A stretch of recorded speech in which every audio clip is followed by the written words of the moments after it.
నేడే 125 అడుగుల అంబేద్కర్ ఆవిష్కరణ, బెజవాడలో ఎక్కడికక్కడ ట్రాఫిక్ మళ్లింపులు.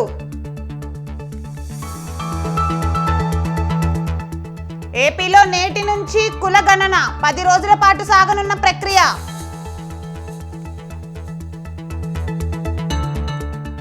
ఆదాయం పెంచుకునే మార్గాలు అన్వేషించండి, వివిధ శాఖల అధికారులకు మంత్రి భట్టి ఆదేశం. మద్యం కేసులో విచారణకు హాజరు కాలేను, ఈడీకి సమాచారం పంపిన ఢిల్లీ సీఎం కేజ్రీవాల్. దేశవ్యాప్తంగా మార్మోగుతున్న రామనామం, సగం రోజు సెలవు ప్రకటించిన కేంద్రం.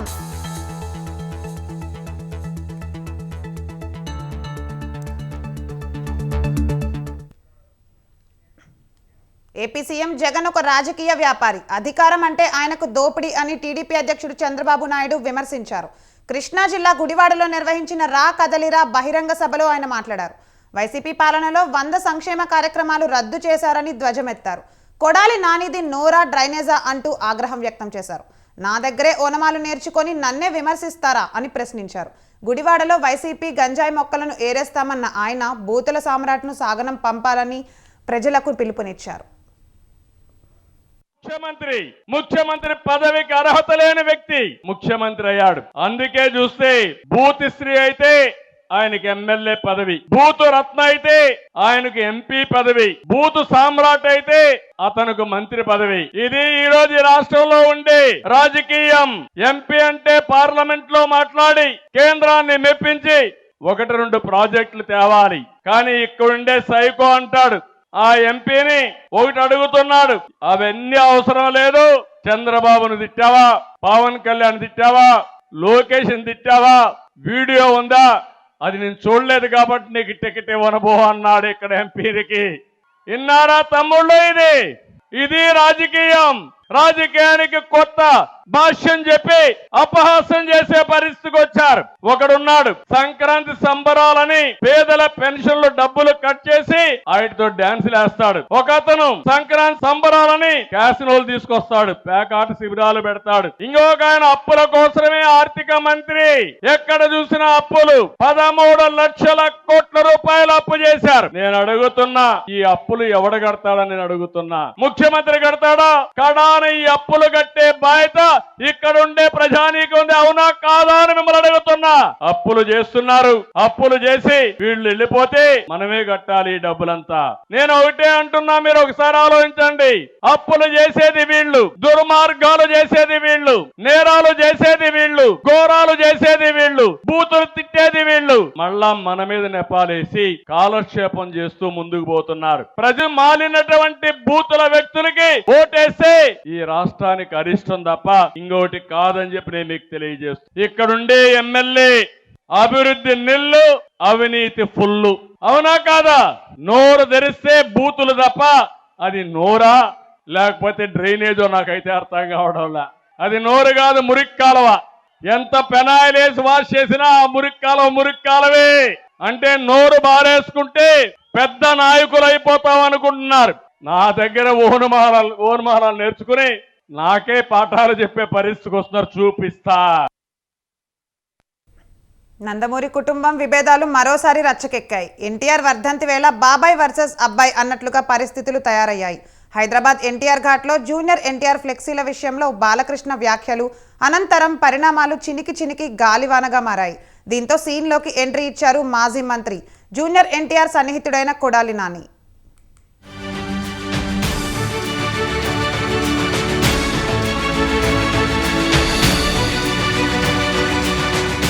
నందమూరి బాలకృష్ణ చేసిన ఈ వ్యాఖ్యలే ఇప్పుడు చర్చనీయాంశంగా మారాయి.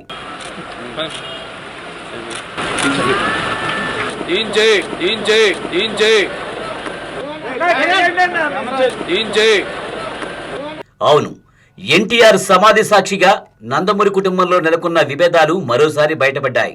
మాజీ ముఖ్యమంత్రి, ఆంధ్రుడు అన్నగా పేరు ప్రఖ్యాతులు పొందిన నందమూరి తారక రామారావు వర్ధంతి సందర్భంగా ఎన్టీఆర్ ఘాట్ వద్ద నివాళులర్పించారు ఆయన కుటుంబ సభ్యులు. తెల్లవారుజామునే వచ్చి తాతకు అంజలి ఘటించి వెళ్లారు జూనియర్ ఎన్టీఆర్. ఆ తర్వాత ఒక్కొక్కరిగా ఎన్టీఆర్ కు నివాళులర్పించారు. ఈ క్రమంలోనే తన తండ్రి ఎన్టీఆర్ కు నివాళులర్పించారు నందమూరి బాలకృష్ణ. అయితే ఈ సమయంలోనే అక్కడ జూనియర్ ఎన్టీఆర్ పేరుతో ఫ్లెక్సీలు ఉండడం ఆయనకు ఆగ్రహం తెప్పించింది. అంతే ఆ ఫ్లెక్సీలు తీసివేయాలంటూ హుకుం జారీ చేశారు బాలయ్య.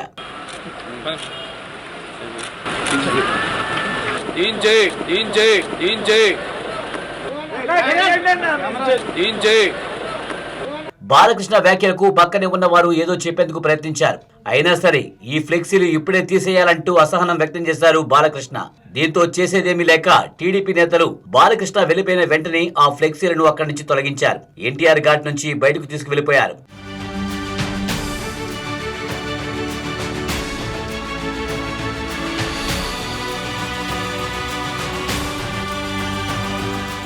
బాలకృష్ణ చేసిన వ్యాఖ్యలపై ఎన్టీఆర్ అభిమానులు ఫైర్ అవుతున్నారు. నిజానికి నందమూరి ఫ్యామిలీలో విభేదాలు గత కొన్నేళ్ల నుంచి నివురుగప్పిన నిప్పులా ఉన్నాయన్న వాదన వినిపిస్తుంది. ప్రత్యేకించి ఇటీవలే చంద్రబాబు అరెస్ట్ అయినప్పుడు జూనియర్ ఎన్టీఆర్ స్పందించకపోవడంపై టీడీపీ నేతలు ఆగ్రహించారు. స్వయంగా బాలకృష్ణ సైతం బ్రో ఐ డోంట్ కేర్ అంటూ వ్యాఖ్యానించడం హాట్ టాపిక్ గా మారింది. ఇలాంటి పరిస్థితుల నేపథ్యంలో నందమూరి ఫ్యామిలీ అంతా ఒకవైపు, ఎన్టీఆర్ ఒకవైపు ఉన్నారన్న ప్రచారం జోరుగా సాగుతుంది.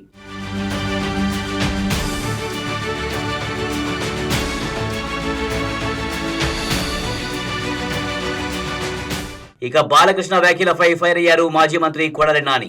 లోకేష్ కోసం జూనియర్ ఎన్టీఆర్ ను సర్వనాశనం చేసే ప్రయత్నం చేస్తున్నారని ఆరోపించారాయన. 1000 మంది బాలకృష్ణలు చంద్రబాబులు వచ్చినా జూనియర్ ఎన్టీఆర్ ను ఏమీ చేయలేరన్నారు కొడాలి నాని. జూనియర్ ఎన్టీఆర్ ఫ్లెక్సీలు తొలగిస్తే ఎవడ తీయమన్నా ఆయన ఊడిపోయిన ఇంటికి ఊడిందా? వాళ్ళ నీచమైన బుద్ధి. ఎన్టీ రామారావు పేరు చెప్పి భజన చేసుకునేటువంటి కుటుంబ సభ్యులు ఎన్టీ రామారావుని, పెద్ద ఎన్టీఆర్నేమో చంద్రబాబు కోసం దించారు. జూనియర్ ఎన్టీఆర్నేమో సిగ్గు లేకుండా బాలకృష్ణ మళ్ళీ అల్లుడి కోసం, ఈ లోకేష్ పొప్పుగడి కోసం సర్వనాశనం చేసేటువంటి కార్యక్రమం పెట్టుకున్నారు. ఇటువంటి బాలకృష్ణలో, ఇటువంటి చంద్రబాబు నాయుడు 1000 మంది వచ్చినా కూడా జూనియర్ ఎన్టీఆర్ ఊడిపోయినటువంటి ఇంట్లో కూడా బేగలేదు. మొత్తంగా ఎన్టీఆర్ వర్ధంతి వేళ బయటపడిన నందమూరి ఫ్యామిలీ విభేదాలు రానున్న రోజుల్లో ఇంకెన్ని మలుపులు తిరుగుతాయో అన్న అభిప్రాయం సర్వత్రా వ్యక్తమవుతుంది.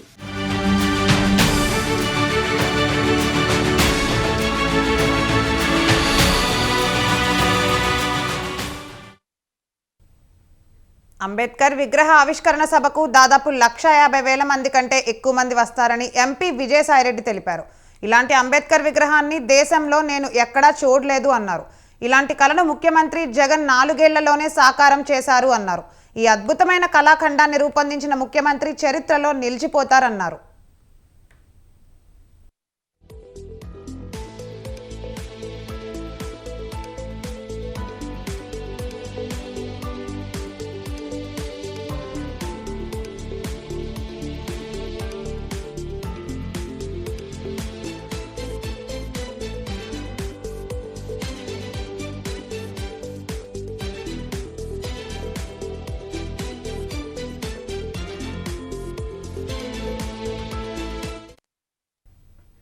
టీడీపీ అధినేత చంద్రబాబుపై మంత్రి మేరుగ నాగార్జున తీవ్ర విమర్శలు చేశారు. చంద్రబాబు అంబేద్కర్ విగ్రహం పెడతామని చెప్పి మాట తప్పాడని అన్నారు. అంబేద్కరిస్టులను చంద్రబాబు నాయుడు మోసం చేశారన్నారు. కులాలను అవమానించాడని అన్నారు. అంబేద్కర్ రాసిన రాజ్యాంగాన్ని, చట్టాల్ని కూడా చంద్రబాబు తనకు అనుకూలంగా వాడుకున్నారని విమర్శించారు మేరుగ. చివరకు వ్యవస్థల్ని కూడా మలినం చేసిన చరిత్ర చంద్రబాబుది అని నాయుడు అన్నారు. అంబేద్కర్ గారి విగ్రహం పెడతానని చెప్పి ముళ్ల పొదల్లో పెట్టడానికి ట్రై చేసి అది కూడా విఫలమైనటువంటి పరిస్థితి చూసాం. ఎక్కడో ముళ్ల పొదల్లో పెట్టడానికి ట్రై చేసి దాన్ని కూడా కంప్లీట్ చేయాలి, దాన్ని కూడా వదిలేసినటువంటి పరిస్థితి. అంబేద్కర్ గారిని నిట్ట నిలువున ఆ పేరుని, ఆ భావజాలాన్ని, ఆయన అనుయాయుల్ని, ఆయన యొక్క ఈ రాష్ట్రంలో అంబేద్కరీయుల్ని మోసం చేసినటువంటి ఘనమైనటువంటి చరిత్ర చంద్రబాబు నాయుడిది. ఎందుకంటే ఎంత దారుణంగా ఆయన పరిపాలనలో చూసామో, ఎంత దారుణంగా అసహ్యంగా మాట్లాడాడో. మా కుల ప్రస్తావనలు, మా కులాల్లో పుట్టకూడదన్నాడు, మా అంతు చూస్తారన్నాడు. చివరికి ఎంత దారుణం అంటే రాజ్యాంగ వ్యవస్థ. విజయవాడ ఎంపీ కేసినేని నానిపై టీడీపీ నేత బుద్ధ వెంకన్న తీవ్ర స్థాయిలో విరుచుకుపడ్డారు. టీడీపీ నుంచి ఎంపీగా గెలిచి వైసీపీ కోవర్టుగా పనిచేశాడని సంచలన ఆరోపణలు చేశారు. కేసినేని నాని పచ్చి మోసగాడు అంటూ తీవ్ర విమర్శలు చేశారు. తెలుగుదేశం పార్టీలో అవినీతికి పాల్పడింది ఎవరో తెలియాలని కోరారు. పేరు చెప్పే ధైర్యం లేకుంటే మాట్లాడొద్దని సూచించారు. కేసినేని ఓ పార్టీలో స్థిరంగా ఉండరని బుద్ధ వెంకన్న పేర్కొన్నారు. గతంలో ప్రజారాజ్యం పార్టీ నుంచి చిరంజీవిని బయటికి గెంటేశారని తెలిపారు. ఇప్పుడు చంద్రబాబు నాయుడు మెడ పట్టుకుని బయటకు గెంటేశారని వివరించారు. వైసీపీలో చేరిన తర్వాత జగన్ తన్ని తరిమేయడం ఖాయమని జోస్యం చెప్పారు. వచ్చే ఎన్నికల్లో కేసినేని నాని ఓడిపోతారని బుద్దా వెంకన్న ధీమా వ్యక్తం చేశారు.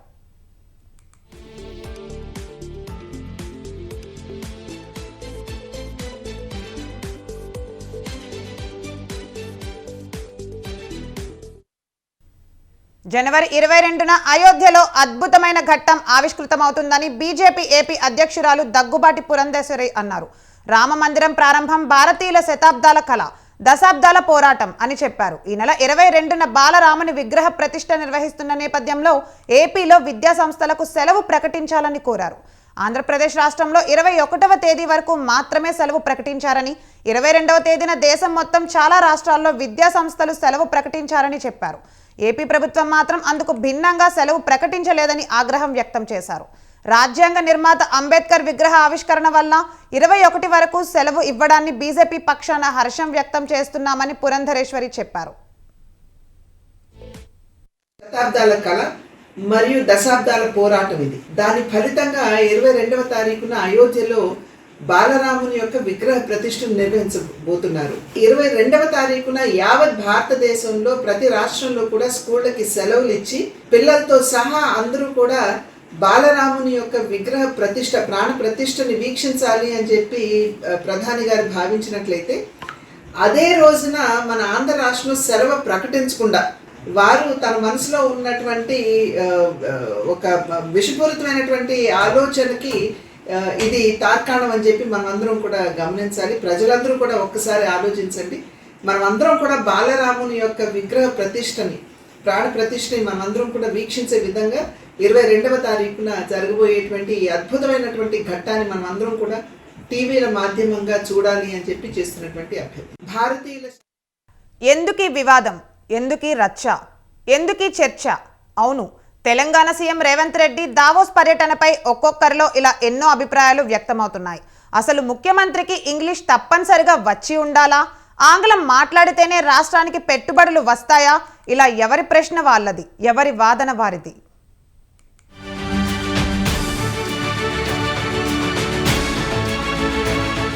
పెట్టుబడుల ఆకర్షణే ప్రధాన లక్ష్యంగా తెలంగాణ సీఎం రేవంత్ రెడ్డి దావోస్ లో పర్యటిస్తున్నారు. సుమారు 60 మందికి పైగా పలు దేశాలకు చెందిన పారిశ్రామిక దిగ్గజాలను కలిసి రాష్ట్రంలో పెట్టుబడులు పెట్టాలని కోరడమే కాదు, కోట్లాది రూపాయల మేర పెట్టుబడులను సాధించగలిగారు. ఇదే విషయాన్ని ప్రభుత్వం ప్రధానంగా చెబుతుంది.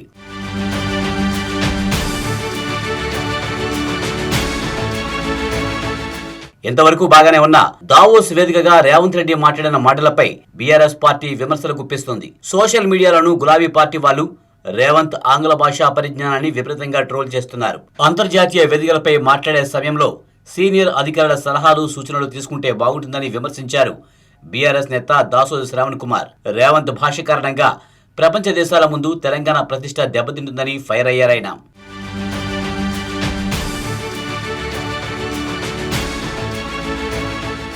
విపక్ష బీఆర్ఎస్ నేతలు ఇంతటితో ఆగలేదు. గతంలో వివిధ సందర్భాల్లో కేసీఆర్ శాసనసభలో మాట్లాడిన ఇంగ్లీషును, ఇక దావోస్ వేదికగా గతంలో ఐటీ శాఖ మంత్రి హోదాలో కేటీఆర్ స్పీచ్ ను ప్రస్తావిస్తున్నారు. గులాబీ పార్టీ సోషల్ మీడియాలో అయితే మరో అడుగు ముందుకేసి వీడియోల రూపంలో సామాజిక మాధ్యమాల్లో ప్రదర్శిస్తున్నారు.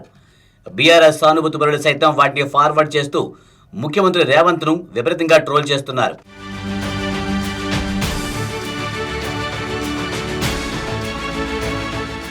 గులాబీ పార్టీ చేస్తున్న ఈ ప్రచారంపై కాంగ్రెస్ మండిపడుతోంది. అదే సమయంలో తటస్థంగా ఉన్న వారు సైతం ఇదేమంతా పెద్ద విషయం కాదంటున్నారు. దావోస్ వేదికగా సీఎం చేస్తున్న పనిని నెగిటివ్ కోణంలో చూడవద్దని అంటున్నారు. ఇక్కడ చూడాల్సింది ముఖ్యమంత్రి భాష కాదని, పెట్టుబడులు ఆకర్షించాలన్న తపన మాత్రమే అని చెబుతున్నారు. అదే సమయంలో దేశంలో ఎంతమంది సీఎంలు అనర్గళంగా ఇంగ్లీషు మాట్లాడగలరని ప్రశ్నిస్తున్నారు.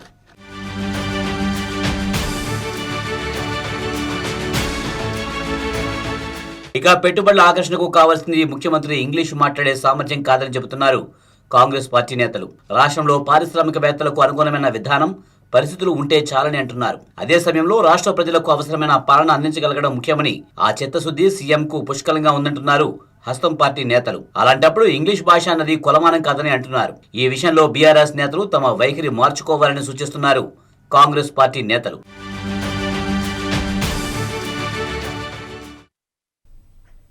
ప్రజలపై భారం మోపకుండా అన్ని ప్రభుత్వ శాఖల అధికారుల ప్రత్యామ్నాయ వనరుల సమీకరణపై దృష్టి సారించి రాష్ట్ర అభివృద్ధికి పాటుపడదామని డిప్యూటీ సీఎం భట్టి విక్రమార్క అన్నారు.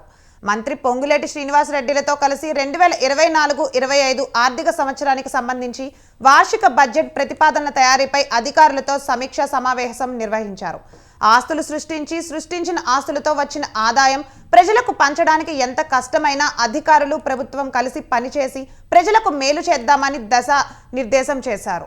తెలంగాణను ప్రజాస్వామిక సంక్షేమ రాష్ట్రంగా అభివృద్ధి చేయడమే ప్రజాపాలన లక్ష్యమని వివరించారు.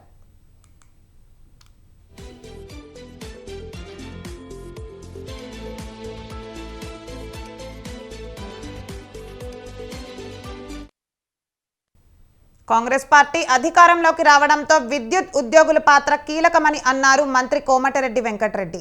గత ప్రభుత్వం వ్యవసాయానికి పూర్తి కరెంట్ ఇవ్వలేదని కోమటిరెడ్డి మండిపడ్డారు. ప్రజల సహకారంతో విద్యుత్ సంస్థను మరింత ముందుకు తీసుకువెళ్తానని చెప్పారు. నిరంకుశ ప్రభుత్వం వెళ్లిపోయిందని, ప్రస్తుతం ప్రజల ప్రభుత్వం వచ్చిందని అన్నారు. త్వరలో విద్యుత్ ఉద్యోగుల సమస్యలన్నీ పరిష్కరిస్తామని మంత్రి కోమటిరెడ్డి హామీ ఇచ్చారు.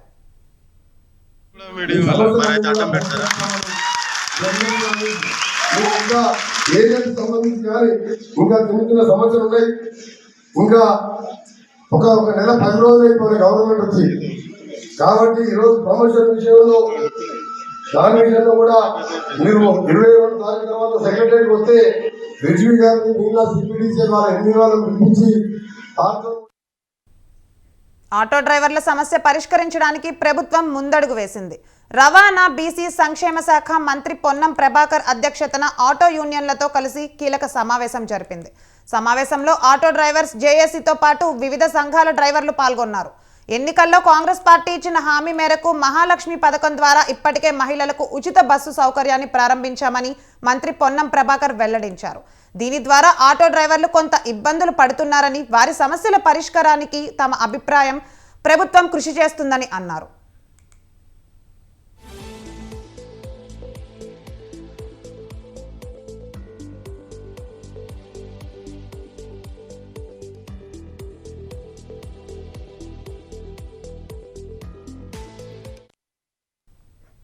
రాష్ట్ర వైద్య ఆరోగ్య కుటుంబ సంక్షేమ శాఖ మంత్రి Damodar Rajanarasimha state medical services and infrastructure development corporation ద్వారా చేపడుతున్న కార్యక్రమాలపై సమీక్ష నిర్వహించారు. TSMSIDC ద్వారా నిర్మిస్తున్న వైద్య కళాశాలల బిల్డింగ్ నిర్మాణ పనులు, నర్సింగ్ కాలేజీల నిర్మాణం, మౌలిక సదుపాయాల కల్పన తదితర అంశాలపై చర్చించారు. MCH కిట్స్, న్యూట్రిషన్ కిట్లను నాణ్యతతో కూడిన వాటిని కొనుగోలు చేయాలని మంత్రి దామోదర్ రాజనరసింహ అధికారులకు ఆదేశించారు. నాణ్యమైన మందులను అర్హులైన వారికి సరైన సమయంలో సరఫరా చేయాలని మంత్రి అధికారులను ఆదేశించారు.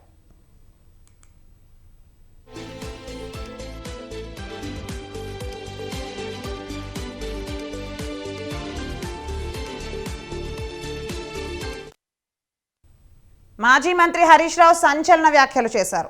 అసెంబ్లీ ఎన్నికల్లో ఎన్నో కుట్రలు జరిగాయని ఆయన అన్నారు. గజ్వేల్లో బీఆర్ఎస్ కృతజ్ఞత సభలో పాల్గొన్న హరీష్ రావు గజ్వేల్లో మంచి ఫలితాలు వచ్చాయని అన్నారు. కేసీఆర్ విజయానికి కృషి చేసిన కార్యకర్తలకు కృతజ్ఞతలు తెలిపారు.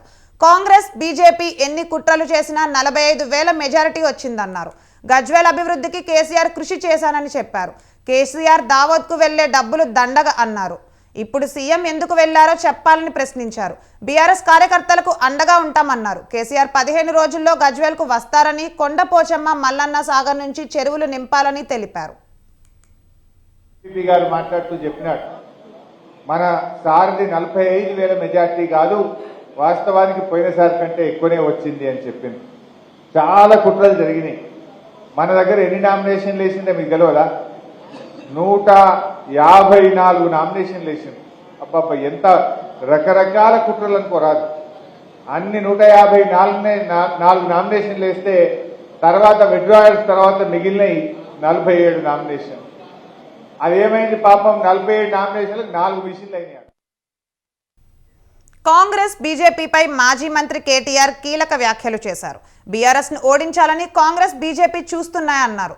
తెలంగాణ భవన్లో బీఆర్ఎస్ ఎమ్మెల్సీలతో ఆయన సమావేశమయ్యారు. ఈ సందర్భంగా మాట్లాడుతూ కాంగ్రెస్, బీజేపీ కుమ్మక్కు రాజకీయాలను ప్రజలకు వివరించాలన్నారు. నిన్నటి దాకా అదానీని విమర్శించిన రేవంత్ రెడ్డి ఇప్పుడు దావోస్ సాక్షిగా అదానీతో ఒప్పందాలు చేసుకున్నారని ఎద్దేవా చేశారు. కాంగ్రెస్ అవకాశవాదం, దిగజారుడు రాజకీయాలు చేస్తోందన్న కేటీఆర్ ఢిల్లీలో కాంగ్రెస్తో అదానితో కొట్లాడుతూ తెలంగాణలో అదానితో కలిసి పనిచేస్తోందని విమర్శించారు. 6 నెలల్లో కాంగ్రెస్ ప్రభుత్వంపై ప్రజలు తిరగబడతారు అన్నారు. దాదాపు 14 శాసనసభ నియోజకవర్గాల్లో 1-2 కాదు, చూడండి ఒకసారి, కేవలం స్వల్ప తేడాతో నడిపోయింది. పెద్ద తేడా కాదు, 2 నుంచి 4% తేడాతో నడిపోయింది. 2 కూడా కాదు, 0.5% నుంచి 4% కంటే తక్కువ ఓట్లతో నడిపోయింది. అందులో మీరు జుక్కలు కనుక తీసుకున్నట్టయితే 1152 ఓట్లతో నడిపోయినాం.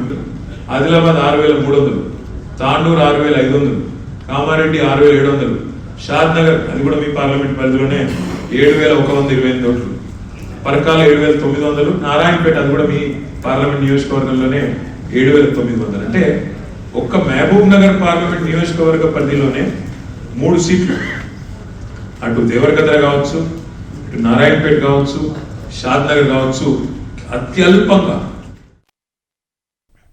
ఖమ్మం ఎంపీ స్థానంపై కాంగ్రెస్ సీనియర్ నాయకురాలు రేణుకా చౌదరి కీలక వ్యాఖ్యలు చేశారు. ఖమ్మం ఎంపీగా పోటీ చేసే హక్కు తనకు మాత్రమే ఉందన్నారు. తాను కోరుకుంటే కాదనే శక్తి ఎవరికీ లేదన్నారు. మనస్ఫూర్తిగా సోనియా గాంధీని ఆహ్వానించామన్న రేణుకా చౌదరి, సోనియా గాంధీ ఇక్కడ పోటీ చేస్తే తనకు సంతోషం అన్నారు. తెలంగాణను ఇచ్చిన తల్లిగా సోనియాకు ఆ అధికారం ఉందన్నారు. ఖమ్మం ఎంపీ పోటీపై సోనియా స్పష్టత ఇచ్చే వరకు ఎవరు అభ్యర్థి కాదు అన్నారు.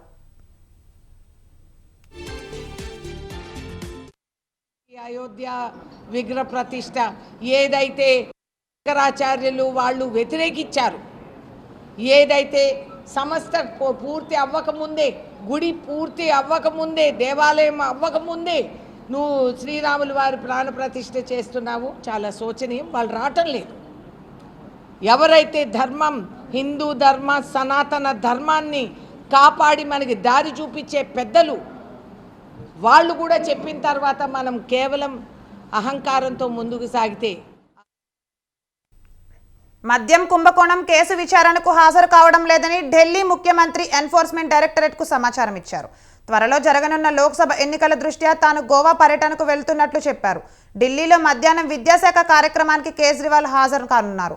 పార్టీ కార్యకర్తల సమావేశంతో పాటు బహిరంగ ర్యాలీలో ఆయన పాల్గొననున్నారు. గోవాలో ముందస్తుగా నిర్ణయించిన పార్టీ కార్యక్రమాలు ఉండడంతో విచారణకు హాజరు కాలేకపోతున్నట్లు కేజ్రీవాల్ తెలిపారు. పంజాబ్ ముఖ్యమంత్రి భగవత్ మాన్తో కలిసి 3 రోజుల పాటు అక్కడ పర్యటించనున్నారు. మద్యం కుంభకోణం కేసులో ఇప్పటికే ఈడీ 3 సార్లు సమన్లు జారీ చేసినా కేజ్రీవాల్ విచారణకు హాజరు కాలేదు. ఈ నోటీసులు చట్ట విరుద్ధమని, రాజకీయ ప్రేరేపితమని ఆయన ఆరోపించారు. ఎన్నికల ప్రచారానికి తనను దూరం చేసేందుకే కేంద్రంలోని బీజేపీ ఇదంతా చేస్తోంది అన్నారు. వీటిని ఉపసంహరించుకోవాలని డిమాండ్ చేశారు.